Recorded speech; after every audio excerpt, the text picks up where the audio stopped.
This is maybe it's kind of a, maybe it's sort of a, like, maybe it's sort of exemplary of like the kind of dynamic that we had in our band, and then also like our relationship to the Christian music scene. So when, I can't remember which record it was, but so we were signed as this big Christian label, didn't have any rock bands, and so they didn't know what to do with a band like us, and we were not like, we listened to all kinds of music, but we were in a world where it was like a lot of fans came to shows, and like they're like, oh, you're the only bands, I can't listen to secular music, but I can listen to your band, and I was like, okay, all right. So so it was just kind of an odd dynamic there. But so we're at this big Christian music label, and we go to Nashville for this big distributors luncheon thing.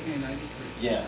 So we go to this, and it's this big hall, and there's all these tables and stuff, and so there's all these representatives from all these like different labels and stuff, and so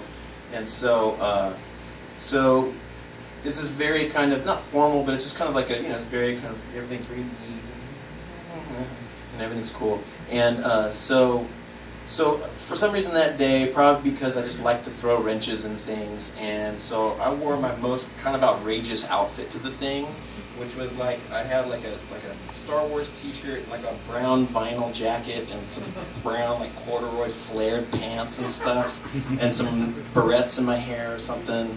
And so I guess the program was that, so at the end of this like luncheon, they'd have like one representative, they'd have a bunch of people up on stage, and they do like sing a song, like a We Are the World type of a thing, And so this is exactly what happened throughout the entire time of this band. Whenever there was something really that needed a wrench thrown in it, the guys are like, Wayne, you're going up and singing that thing. You're going up and singing that thing, because this will be really funny.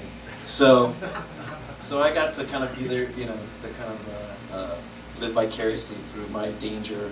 So I go up there at the end of the thing, and they're like, okay, we're going to sing this stuff or whatever. And the way that I heard it later, it was like, so I walk up onto the stage, and somebody handed me a lyric sheet, which was a song I'd never heard before.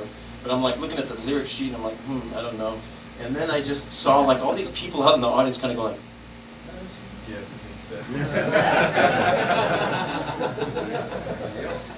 and so I'm just kind of standing there, and then so the room was kind of odd, and then all of a sudden Michael W. Smith comes up to me right next to me, and he's the last guy on the stage, and he leans over and he just goes, hey man, what are we doing here?